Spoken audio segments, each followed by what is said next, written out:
Back for another edition of In the Huddle, guys. Carl Dukes, put him up, along with my man Brian Baldinger. Of course, Jason Locking on for part of this podcast as well, as we continue to break down all of the divisions and who will be the king of the AFC North.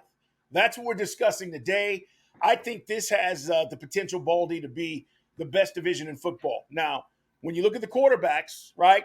Ravens with Lamar, Bengals with Joe Burrow, Browns with Deshaun Watson. And then you say, well, Kenny Pickett's on the rise. I just think this is going to be a test when these two teams or all these teams meet each other twice during the season. Oh, I agree, Carl. I mean, I've got my first week of my training camp scheduled. It includes being in Latrobe, the Steelers' summer camp, St. Vincent's College, on August 1st. I then am in Baltimore August 2nd. And then I am in Cincinnati on August 4th. I'm going to see the AFC North. I'm not excluding Cleveland. I'm just not on the schedule yet. Sure. But I mean, Lamar got paid. So we expect things from Lamar. Yeah, they've got a new offensive coordinator, Todd Monken.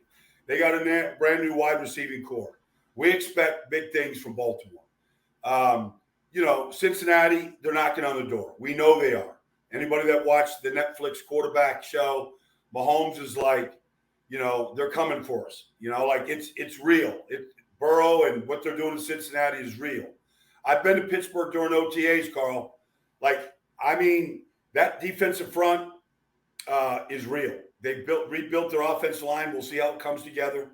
But TJ and Cam and the group up front, they know how to get to the quarterback. It is going to be.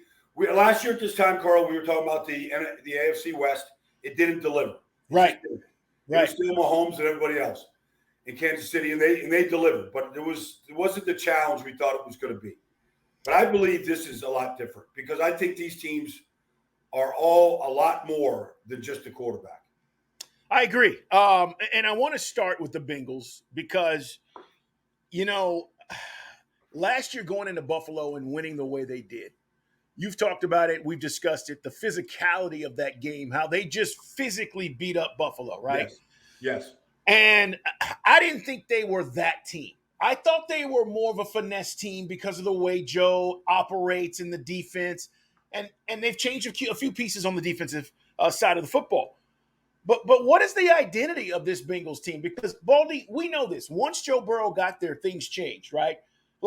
They had the right coach in place. The coach got the quarterback. And then all of a sudden, everything else just kind of fell into place. They went from being a laughingstock to being a real contender immediately. And so what is the identity of this Bengals team? Is it what we saw in Buffalo where they can be physical? Or is this we're throwing the ball vertically down the field and Joe Burrow's going to have 400 yards and 3 touchdowns every Sunday?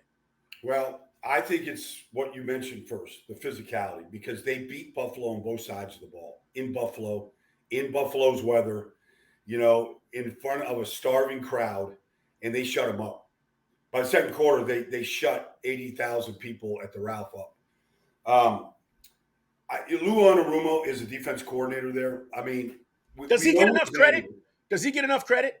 No, he doesn't. Okay. He's very creative in what he does. They can keep you off balance with some of the pressures and the blitzing Mike Hilton off the slot. You remember, got the ball out of Josh Allen's hands. Yep. It was the execution of the blitz. They have been addressing the trenches for 3 straight years in a row. This year they traded for Orlando Brown. We'll see what Zeus does at the left tackle, but it's a position of need. They've been drafting offensive linemen. They've been addressing it in free agency a year ago when they went out, and they got Ted Karras and they got, Alex Capra, and Lyle Collins. We'll see who starts, but it's been, okay, we got to get better up front there. But defensively, when you look at what DJ Reader has been, Trey Hendrickson, you look at, the whole group up front. And then what they have added, whether it's, BJ Hill via free agency a couple of years ago. I mean, they've got dudes, man. They've got guys that can get there. So and their 2 inside linebackers are basically as good as there are. Logan Wilson is a great player. Jermaine Pratt is a guy they drafted both those guys, I think, 3rd-round picks. They rebuilt their secondary this year, and they get their best cover corner back. So I feel like this is a team that can compete with anybody, anywhere, anytime. And yes, we haven't talked about Joe Burrow and Jamar and T Higgins in the group, but and they're excellent. So I think what they want from their defense this year, honestly, is to take the ball away more, like just more takeaways. Everybody benefits by that, but you give Joe Burrow some short fields, okay, some extra at bats. I mean, they're going to start putting up 30 plus a game if they could do that. Yeah, and they added Miles Murphy in the draft, right? You talked about Hubbard and Hendrickson. Yes. Those guys can come off the edge. They get after the quarterback. I'm with you, Baldy, as far as the defense. I think they're improved. Let me ask you, is Chase and Burrow the best quarterback wide receiver combo in the league? I know there's Jefferson and Cousins. We're watching quarterbacks. I know there's, Josh and Steph. When I look at this, though, that's the first combo that comes to mind. Like, they have this connection. Well, I mean, you could say, okay, 2 years ago, you had Stafford and you had Cooper Kupp, and yes, it wasn't anybody better. And we have seen Josh Allen and Stephon Diggs. But I feel if you say, okay, young quarterback, young wide receiver, grow together, stay together, it's the best. That they don't have the best stats. I mean, Jamar doesn't have better stats than Justin, Cooper Kupp. He doesn't have, but when you say, okay, now they're going into their third year together, like, and really the love, the chemistry, all that stuff that's there, it exists. Like Jamar came out and said, nobody's better than Joe this year. All right. Yeah. Well, I mean, that's what you hope your star wide receiver says about your quarterback. But they won the national championship at LSU. Like I don't know if they publicly say this. I'm not following everything. But that in the locker room, down the field, bro, we got one natty. But the only thing better is, to get a Lombardi. They want to add that Lombardi to the case. There's no doubt. And they have the mindset for it. They know, you got to go to Buffalo. You got to go to Kansas City. You got to win. You got to go, to SoFi in the Rams home stadium. You got to find a way to win that game. They're that close. But, you get a taste of it. All it does is make you hungrier. We're talking about the AFC North, guys. It's in the huddle. Subscribe, like us, tell your friends. And don't miss an episode, guys. When you subscribe, you get notified that we have dropped a new episode, and we are going to be amping things up as we get closer to camp. Watch us on YouTube as well, in the Huddle Pod. You can see all the episodes there as we talk about the AFC North today. As we talk about the Bengals, I just want to mention this last note, and then we're going to move on. Zac Taylor. We talk about that coaching tree, right? Sean McVay, Taylor came from that. But I tell you what, he's been a pleasant surprise for me, Baldy. I wasn't quite sure, and I remember talking about this because every year we go through this coaching cycle, the hiring cycle. And when the Bengals hired him, I said, I don't know about this. I think, it was a 30-year-old guy, 35, whatever he was. I said, here we go. Everybody wants to get the Sean McVay model. Well, he's lived up to it. And I think he's got control of the locker room. I think guys respect him. I think he knows what he's doing. You don't see dumb clock mistakes week in and week out. Just the little things that make a head coach special. I think he's done a really good job there. I agree, Carl. And 2 years ago, Anthony Munoz announces their preseason games, televised for Bengal fans. So he came down with COVID, and it just went through some of the media. So they ended up calling me. I was in Green Bay at a scrimmage, Jets and Packers scrimmage, and they called me, hey, can you do our game? We're going to Washington this weekend, and if it may be another week if things don't clear up. I said, I'd love to. But I said, in order to do it, I really want to talk to Zac. They said, we can line that up for you. So I really wanted to get, Zac's mindset. So anyways, I went back and I started watching some film from the year before. And I was just update on the roster. I just wanted to eyeball the things. And then they had played one other preseason game. So I was going to do their second, third preseason games. So the first thing I noticed was how involved the team is. So offense on the field, Joe's out there leading the offense. The defense, they're into it. They're cheering for the off. It's back and forth. So I said to Zac, Zac, just an observation. Maybe I see this thing wrong, but I see a really united team. I see guys really pulling for each other. I can see it on the sidelines. He just starts laughing. He goes, "It's a good observation, Baldy." He goes, "That's what we're building here. We're building a really united group." That starts with the head coach. It starts with ownership, but really the head coach has got to be on top of that. You got to weed guys out, talent, no talent. You got to like get that conviction, that feeling. And I remember, like I said that then I was down the field. Joe Burrow was coming back from that major knee injury. He's got a brace on. He wasn't playing, but he was warming up. So went up and said hello to Joe. And you could really feel they brought all these free agents in, Trey Hendrickson, Mike Hilton that year, and they all hit. They hit gold on all these guys. Chidobe, Awuzie, they hit gold on every free agent they brought. DJ Reader, I can go through the list of them. And they brought the right guys in, Carl. Everybody could go write checks in free agency. No, not always the right guy. Yeah. It's not, okay, let's just go get Aaron Judge and put him in the middle of our lineup. Free agency, it's not like that. And I just feel like Zach's really on top of that aspect of it. To your point, though, they look organized. They look well coached. They don't commit stupid penalties. There isn't like unnecessary time. It's well coached. Lou Anarumo, the defense coordinator, sharp as there is in his business, X's and O's. And, he's like a modern, I'm not going to call him Dick LeBeau. Dick LeBeau's got his legendary. Yeah, legendary. Yeah. I feel like, okay, Lou's got some of that Dick LeBeau in him, just the right call, the right time, the execution of the call. They got it going on, man. They're the team everybody in that division is chasing right now. Well, they won it last year, and they are favorites to win it again this year coming into the season. All right, we're talking about the AFC North. Nobody team builds like the Pittsburgh Steelers. And I want you to think about this for a second. In the 70s, with the great Chuck Noll, they had a guy named Dick Haley who was the general manager. Yes. And they drafted incredibly. Go look at the 70s Steelers. Half the damn team is in the Hall of Fame, okay? So then you go from that to Tom Donahoe in the 90s. Yes. And you win you're going to Super Bowls. You're competitive. The Steeler brand is not falling off one bit. Then you get to 2000 and they hire Kevin Colbert. And Kevin Colbert brings in Big Ben. He's a part of hiring, obviously, Mike Tomlin. Mm-hmm.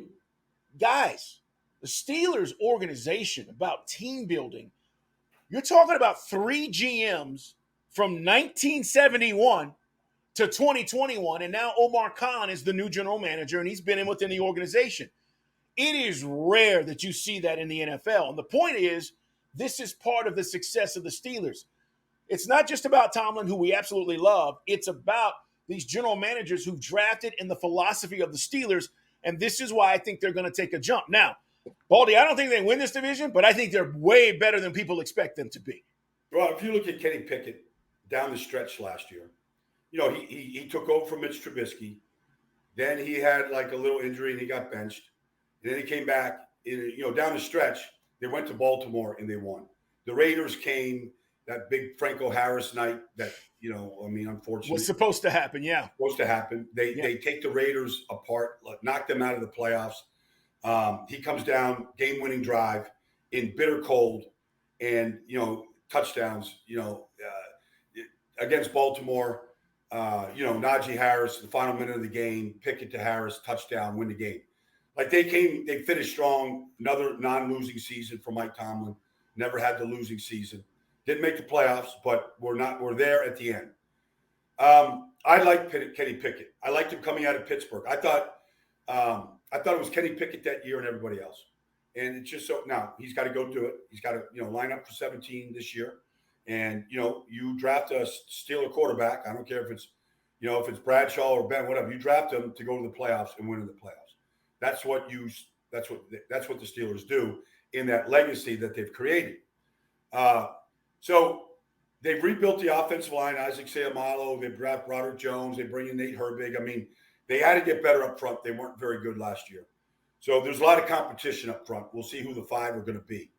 But defensively, they have restocked. They really have. You see the development of Alex Highsmith, to go opposite, TJ with Cam Hayward in the middle, Larry Ogunjobi. They draft Keanu Benton out of Wisconsin. They draft Nick Herbig out of Wisconsin. They're And these kids, like I went out and watched them, they're already being trained, cross-trained, trained. Like they already understand, they got a great saying in Pittsburgh. The standard is the standard. And when you walk into that facility, Carl, you are immediately met by 6 Lombardi trophies in this case. Yeah. And oh, by the way, there's Bill Nunn, who helped draft all these guys, with Chuck Noll and then later on with, Colbert. I mean, Bill Nunn was a big part of their success. Absolutely. But, you go there, and it's not one of these big fancy facilities, Carl. They share it with the, Pittsburgh Panthers.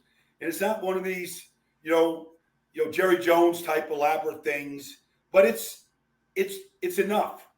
And it's the Steelers, and it's the Steelers way. And they're not looking for shiny and new and fancy. They're looking to develop players and build teams. And they do it in a family style. And it is real. You feel it, and you come away from there and you go, this, and it feels like Chuck Noll could be walking out of that door with Mean Joe Green. It's the faces have changed. It's Tomlin, it's Pickett, but you feel that connection to the past there. Yeah, and about Nunn, real quick, for all you football heads out there, and we know you guys are watching because you love the game. If you just want to go read about Nunn and the impact he had, I think he's one of the most underrated people in the game of football because a lot of people didn't know the story. But this was a guy that basically went to HBCUs and went, these guys can play. Yeah. We need to start looking at these guys and convincing. Greenwood. Absolutely. And convincing, you got to think about the time period. Convincing the organization that this is where we need to be going and we need to be looking at all of this talent and not limiting ourselves. But it opened up the door for a lot more players to have the opportunity to come to the NFL because of what Nunn did. So I want to mention that while you mention his name, because you're right. He was unbelievable in seeing talent, evaluating it, and then convincing, again, the organization to go that route, which built the steel curtain, guys, basically, okay? Built the steel curtain, Mean Joe Green, North Texas, that was Mean Joe Green. But, with that Bill Nunn philosophy, the game is innately a game. I always think that it's redundant to say mental toughness. Like, it's toughness. There's no mental, like, it all is toughness.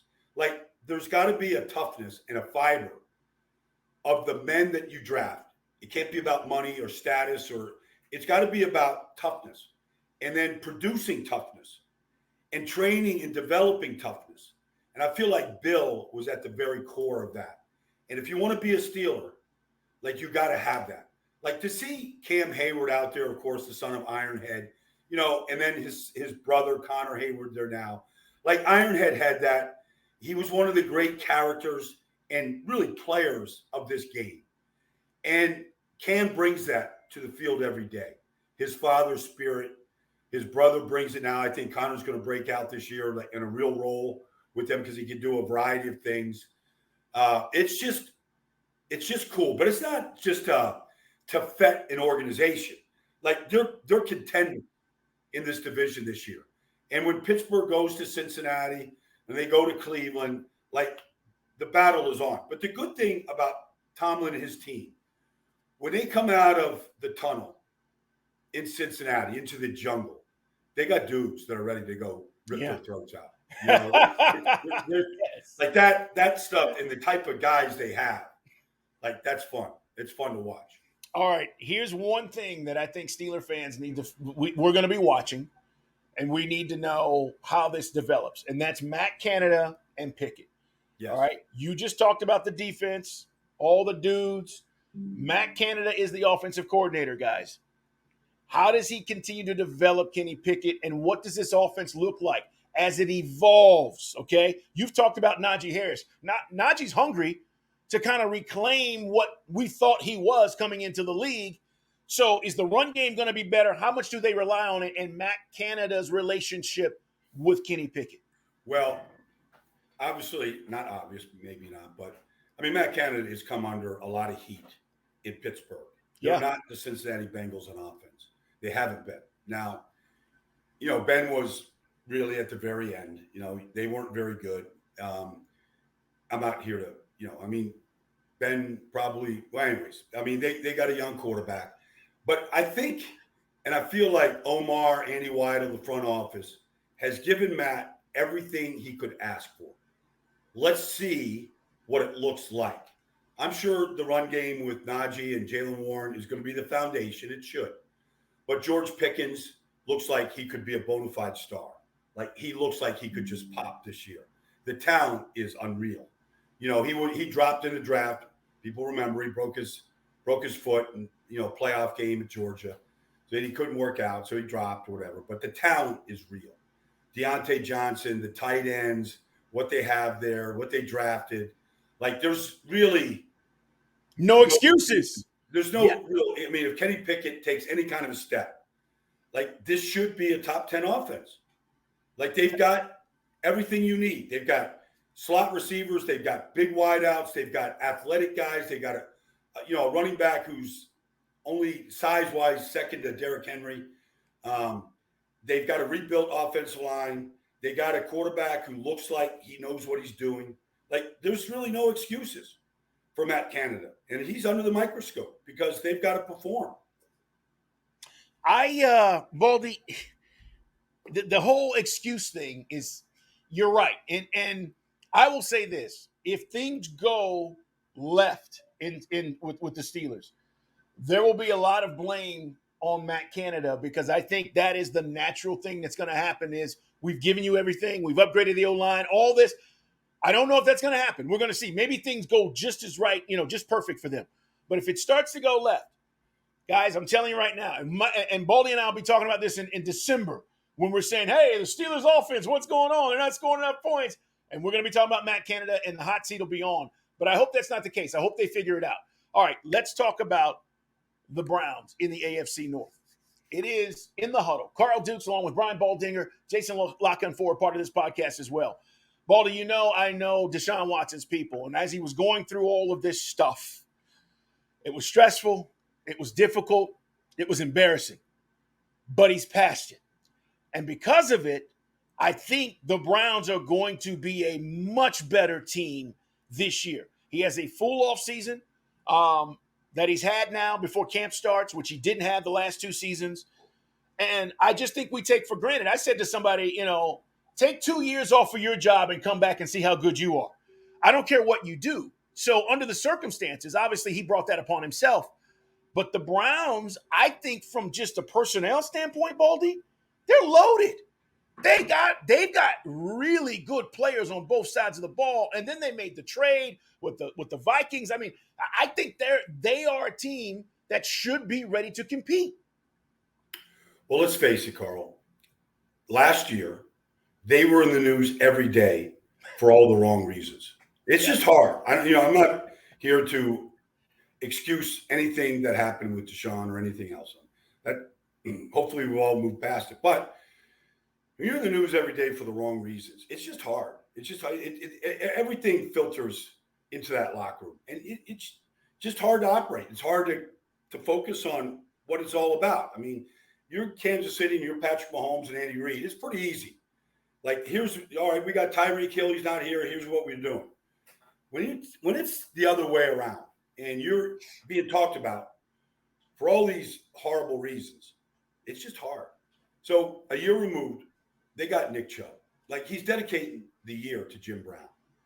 Like, he's as close as the Browns have ever had to Jim Brown. Look, 5 straight years in a row, he's averaged over 5 yards more carry.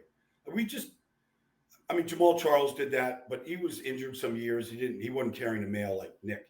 Like, Barry didn't do it, and Emmett didn't do it, and Dickerson didn't do it. Like, these guys that walked into Canton, they haven't done what Nick Chubb's did and what he's doing. And it's a good offensive line, and that's the foundation.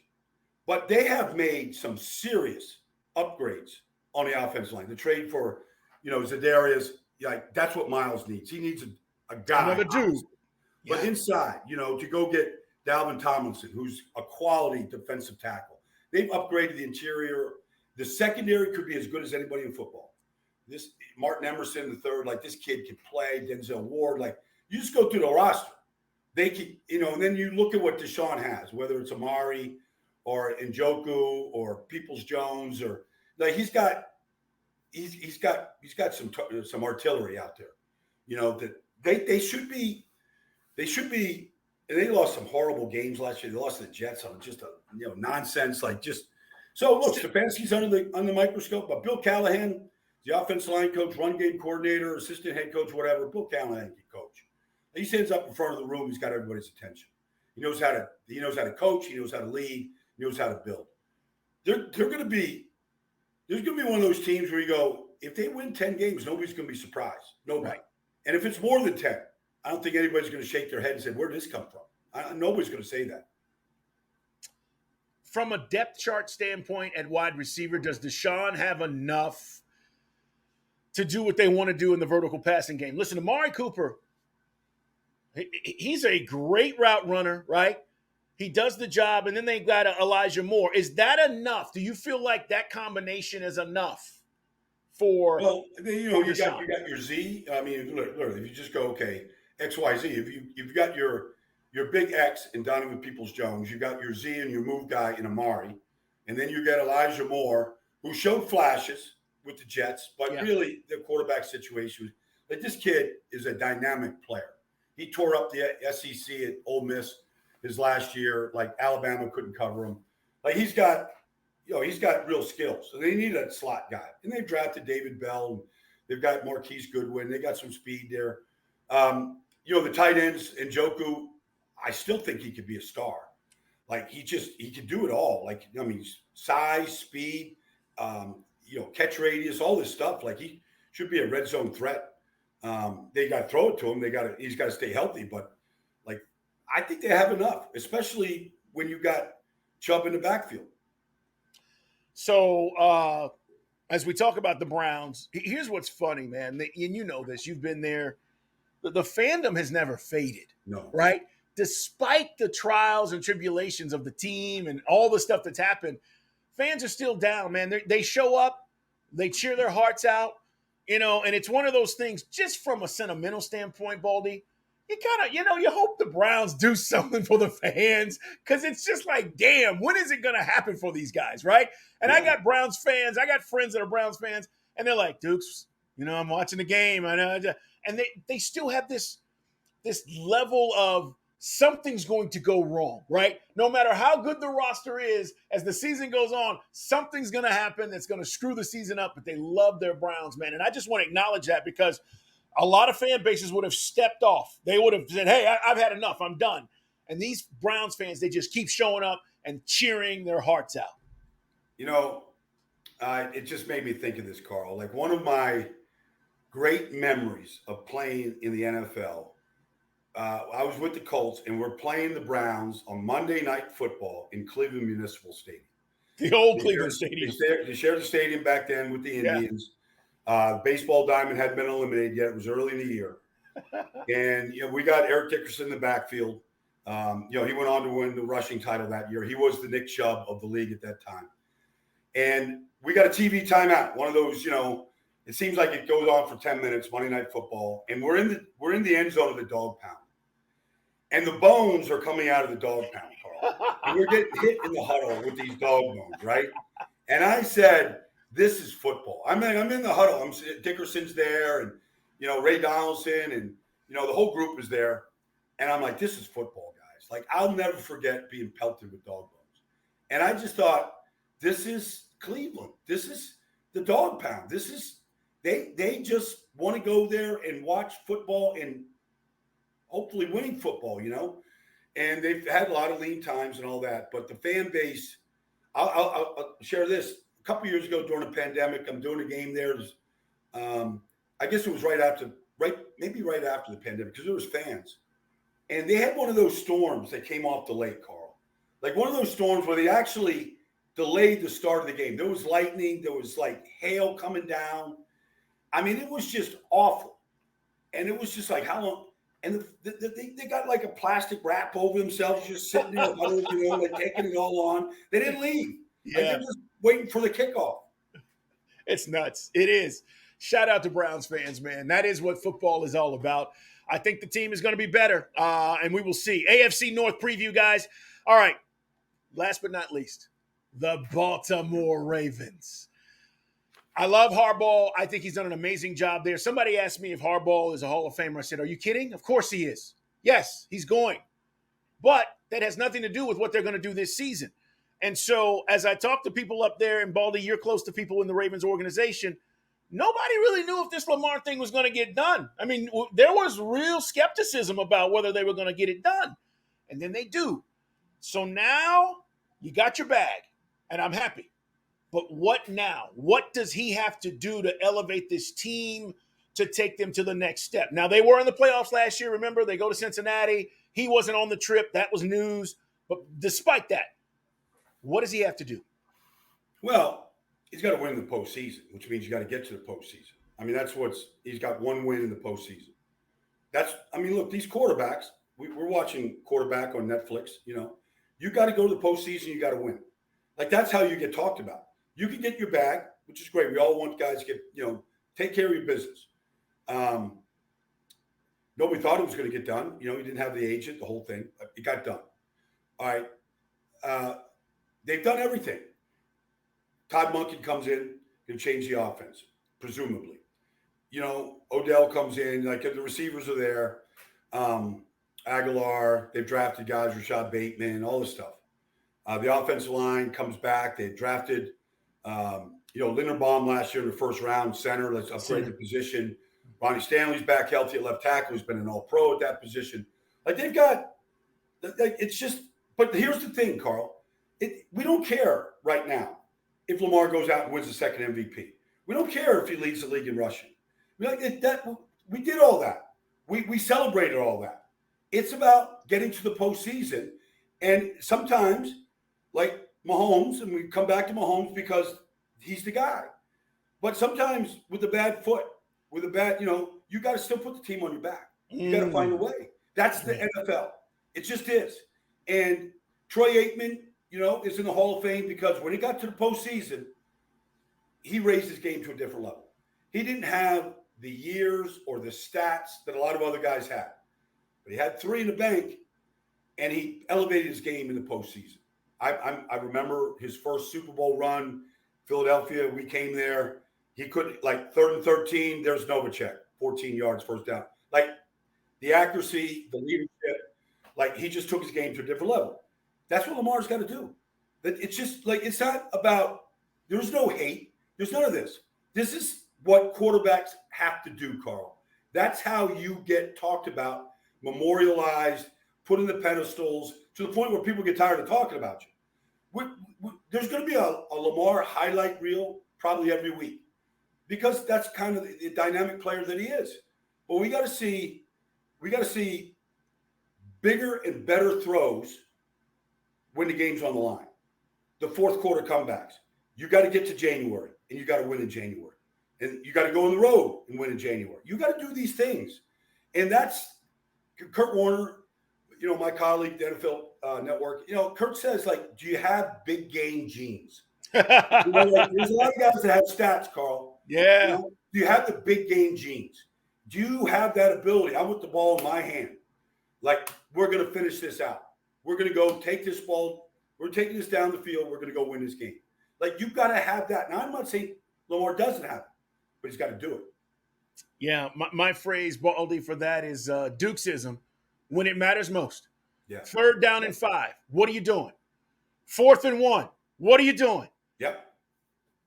10 seconds on the clock. What are you doing? Like that. And it doesn't matter what sport. That is what I was just going to say, Carl. That's what differentiates these guys. No, it doesn't. Across all sports. Across all sports. NBA, yep. Like LeBron's done it. Kobe's done it. Like, the guys, this year we saw, we saw Denver and we saw their guys. They went and did it, and that's what you got to do. I mean, great Bill Russell, he did it, and he did it time and time again. And so that's just the measuring stick. It's never going to change. And guys can put up numbers and win awards and all that kind of stuff. The great ones, at a certain point, they don't care. They just know the one thing that does matter. Yeah. And that's what drives them. Yeah. Let's talk about the run game because he needs it. Dobbins, Edwards. I mean, what's this run game going to look like? We think it'll be different, right? Under Monken, but Monken's a veteran. He knows how important the run game is and how that team needs to be balanced. What's the run game look like for the Ravens? Well, I don't think it can involve Lamar as much as it has. It's one thing Lamar drops back, the picture's cloudy, the pocket's dirty, and you run. Okay. But like there's so many in the last 5 years designed runs, option runs. The ball's in Lamar's hands. Well, he hadn't really finished the season healthy 2 years in a row. And I would tell this to Jalen Hurts. I would tell, I told it to Carson Wentz. Like, you can't just make a living at that position taking these guys on. I see Lamar's neck sometimes. He looks like a middle linebacker, and I feel he feels like that's who he is. I'm just going to take these guys on. Well, if you're not finishing the season, you're not doing your team any good, and you're not doing yourself any favors. So I think he's got to run less, where it's not so much an option run game. I feel like, what's wrong with lining up an I formation and handing the ball off to JK? Nothing. Doing it a traditional way. Like, I understand the difficulty of defending the read option and some of the counters and things that Lamar has been running. And I'm not saying you just pull it all out. But sometimes you just got to hand the ball off to Gus. Let Gus go do the work. And you get a chance to just keep your uniform clean and get ready for the next play. And so I feel like there's got to be less Lamar, just like I say this to Jalen Hurts. You can't run the ball 180 times, 200 times in this league and play quarterback. You're just not – nobody's going to survive. Mike Vick didn't. I played with Randall Cunningham. Randall didn't. Like, you're just not – Steve Young changed his way. He was a great runner early in his career. Like, you got to find – and I feel like that's part of what we're going to see. We're going to see less Lamar because all this stuff in the backfield, ride, glide, decide, right? The option game. Yeah. It's hard on the defense. I get that. But it's also hard on your quarterback. And so, to me, that's got to be the departure from what we've seen in the Raven run game. We talk about the 49ers having the best linebacking core in the league. What do you think of Roquan Smith, Patrick Queen? What do you think about these guys on this particular defense with the Ravens? Well, I mean, Roquan's as good as there is, okay? I mean, diagnosing plays, but the thing that they have in combination is they have elite speed.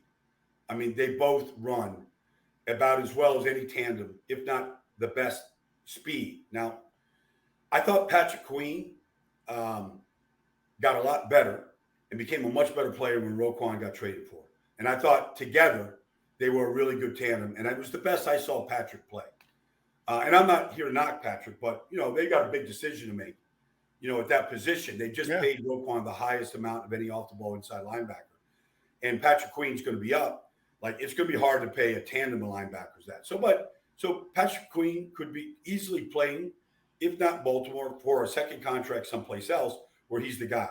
Like, that can happen. But, Mike McDonald, the young defense coordinator, first year last year, he blitzes them, he moves them, he disguises with them.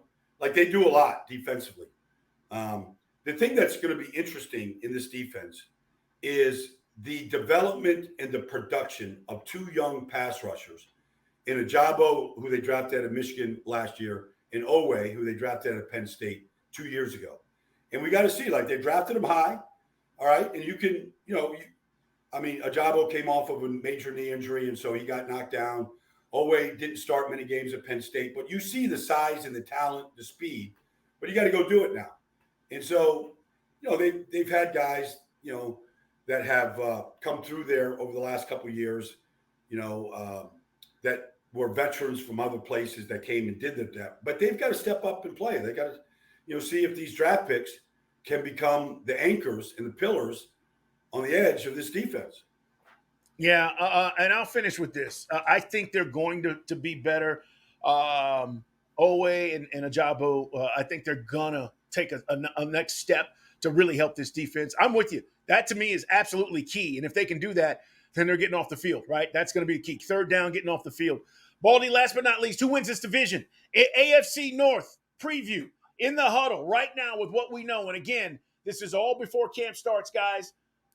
Who wins this division? I think Cincinnati is still the team to beat. And, people in Pittsburgh are going to, come after me. That's fine. And Baltimore, I mean, they're all going to, they all feel like they've got the team, which is good. And the division should be. Listen, this is going to be a dogfight, though. It'll be a We're not, dogfight. yeah, All the way to the end. No doubt. I don't have the schedule in front of me, but I know there's a lot of division games at the end of the season amongst these teams. There always is. I remember 2 years ago, Pittsburgh coming to Baltimore for a playoff spot. TJ's going for the sack record, and there was a lot on the line, and they got to the postseason, both teams. But I can see the same thing happening this year. But I feel like Cincinnati is just a step above. I think the quarterback play is proven. I don't think anybody's better than Joe at that position in this league. Mahomes has more hardware, and he's won it.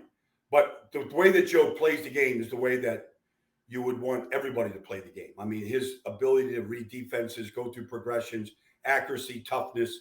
I was just with a couple kids from the Tennessee Titans the other day, and I was like, man, that was some game in Cincinnati, or they went to Cincinnati a couple years ago, and Joe Burrow got hit 14 times and sacked 9 times, and Cincinnati won the game. You could do everything you want to Joe Burrow. He just keeps getting up and just keeps coming after you. I feel like he's still the difference in this division. And you can't deny how valuable the quarterback position is, the toughness, the ability to make plays at the end of the game, all that stuff. And so I feel like it's still Cincinnati's division right now. But look, let's go play 17 games, Carl. And we might be crowning a new champion. The beauty of the NFL is you got to play the games, and we're going to find out. Baldy, great job, man. We will continue to break down divisions, guys, next week, and then obviously the following week heading into where most teams, veterans, will be reporting the week of the 27th, 28th, and then we're into camp. Obviously, the Jets reporting a little bit early because they're playing in the Hall of Fame game. By the way, quarterbacks, real quick, you're watching it. I'm all over this damn documentary, by the way. My voice is I'm like, where's my check, Netflix? You know what I'm saying? Somebody call Peyton Manning. What do you think about the documentary?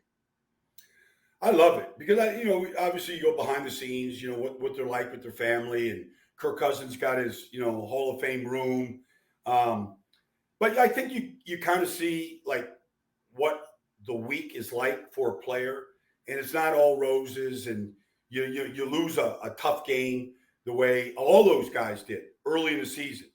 Patrick Mahomes losing to Buffalo and what that was like. Yep. And, throwing an interception at the end of the game, and just it's the old agony of the agony of defeat, and so we saw them go through that. And then you see the opposite, where Atlanta loses heartbreakers.